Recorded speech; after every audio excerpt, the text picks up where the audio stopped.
Everyone, व्याकरण में आज हम लोग पढ़ेंगे अर्थालंकार के भेद। तो अर्थालंकार किसे कहते हैं? काव्य में जहां पर अर्थ के कारण चमत्कार उत्पन्न होता है उसे अर्थालंकार कहते हैं। अर्थालंकार में हम जिस शब्द के कारण चमत्कार उत्पन्न हो रहा है उसके स्थान पर उसका पर्यायवाची शब्द रख सकते हैं। जैसे चरण कमल बंदो हरिराई, कमल के स्थान पर हम ऐसे भी कर सकते चरण जलज बंदो हरिराई। कमल के स्थान पर जलज शब्द का प्रयोग करने से अर्थ में कोई अंतर नहीं आ रहा है। और अब हम लोग जानेंगे अर्थालंकार के भेद। अर्थालंकार के कुल 125 भेद हैं, किंतु हम यहाँ पर उन्हीं भेद की चर्चा करेंगे जितनी हमें आवश्यकता है। पहले उपमा अलंकार। उपमा शब्द का अर्थ है सादृश्य, तुल्यता आदि। उपमा अलंकार कहाँ होता है? जहां पर उपमेय और उपमान में समानता दिखाई जाती है वहां उपमा अलंकार होता है। जैसे कर कमल सा कोमल है, यहाँ पर कर अर्थात हाथ की तुलना कमल से की गई है, अतः उपमा अलंकार है। उपमा अलंकार के 4 अंग होते हैं। पहला उपमेय। उपमेय क्या होता है? जिसकी समानता दिखाई जाती है। यहाँ पर कर की समानता दिखाई गई है, अतः कर अर्थात हाथ उपमेय है। और अगला उपमान, जिससे समानता दिखाई जाती है, तो कमल से समानता दिखाई गई है, अतः कमल उपमान है। तीसरा है साधारण धर्म या गुण, मतलब जिन गुणों की समानता दिखाई जाती है, तो यहाँ पर कोमल, कोमलता की समानता दिखाई गई है, अतः कोमल साधारण धर्म है।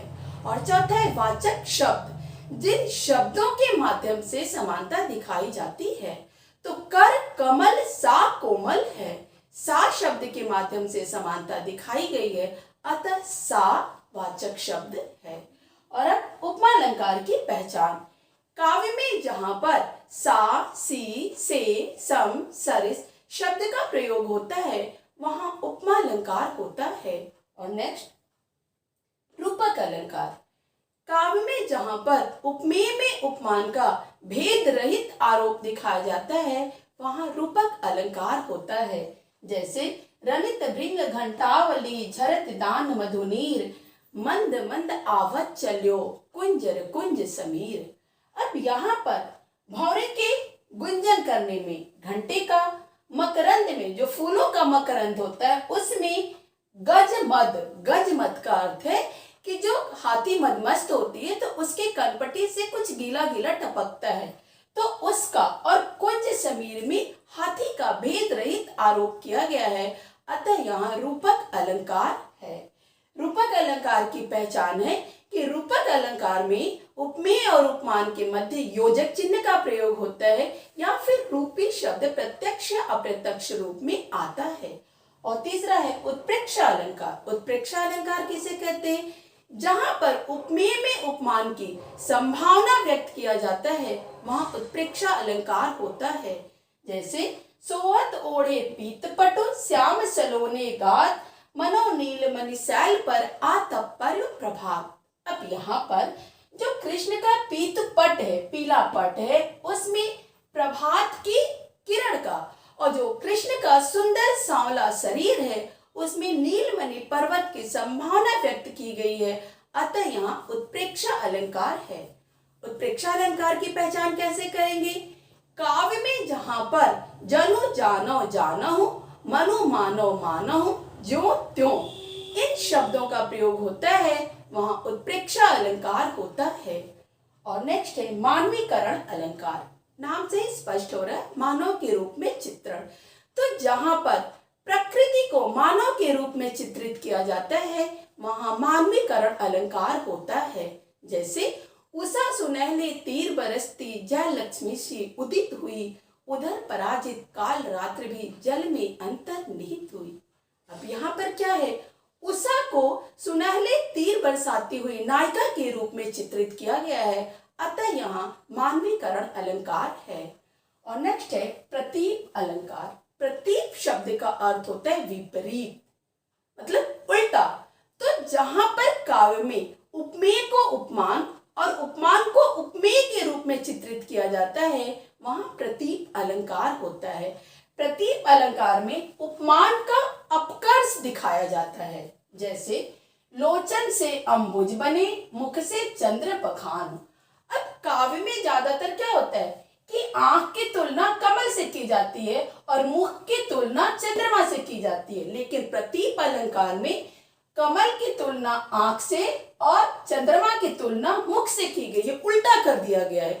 उपमेय को उपमान और उपमान को उपमेय बना दिया गया है, अतः यहाँ पर प्रतीप अलंकार है। और अगला है अतिशयोक्ति अलंकार। अतिशयोक्ति, अतिशय उक्ति मतलब काव्य में जहां पर किसी भी चीज का वर्णन बहुत अधिक बढ़ा चढ़ा कर किया जाता है, वहां अतिशयोक्ति अलंकार होता है। जैसे इतना रोया था मैं उस दिन, ताल तलैया सब भर डाले। मैं उस दिन इतना अधिक रोया था कि सारा ताल तलैया सब कुछ भर गया। तो यहाँ पर क्या है, रोने का बड़ा ही बढ़ा चढ़ा कर वर्णन किया गया है। कोई भी व्यक्ति इतना नहीं रो सकता कि ताल तलैया सब भर जाए, अतः यहाँ अतिशयोक्ति अलंकार है। और नेक्स्ट है भ्रांतिमान अलंकार। काव्य में जहां पर उपमेय और उपमान में समानता के कारण भ्रम उत्पन्न हो जाए कि यह उपमेय है या उपमान है, मतलब उपमेय को उपमान मान लिया जाए या उपमान को उपमेय मान लिया जाए, वहां पर भ्रम अलंकार होता है। जैसे बिल विचार कर नाग सुंड में घुसने लगा विसैला सांप। जो विसैला सांप था वो नाग को बिल समझ करके घुसने लगा उसमें, मतलब वो नाग को बिल समझ लिया, उपमेय को उपमान मान लिया उसने, अतः यहाँ पर भ्रांतिमान अलंकार है। भ्रम हो जाता है कि यह चीज यही है, रस्सी है और उसको हमने देखा तो हमें लगा सांप है, तो हम मान लिए कि हमको लग गया कि सांप है, हमें कोई दुविधा नहीं कि रस्सी है या सांप है, तो यहाँ पर भ्रम अलंकार है। और अगला है संदेह अलंकार। संदेह अलंकार में क्या होता है, संशय रहता है कि है या नहीं है या नहीं, हमेशा एक शक रहता है, संशय बना रहता है।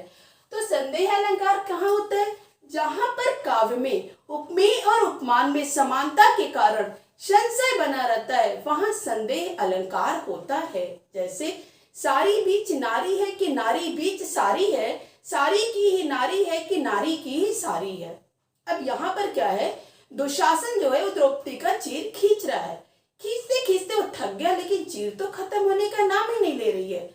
अब दुशासन को क्या लग रहा है कि ये नारी सारी की बनी हुई है या सारी की नारी बनी हुई है, वहां उसको क्या हो रहा है, संदेह हो रहा है, अतः यहाँ पर संदेह अलंकार है।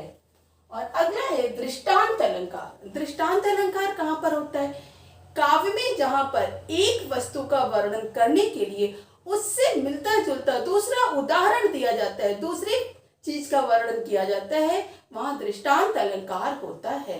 जैसे एक म्यान में दो तलवारें कभी नहीं रह सकती हैं, किसी और पर प्रेम नारियां पति का क्या सह सकती हैं।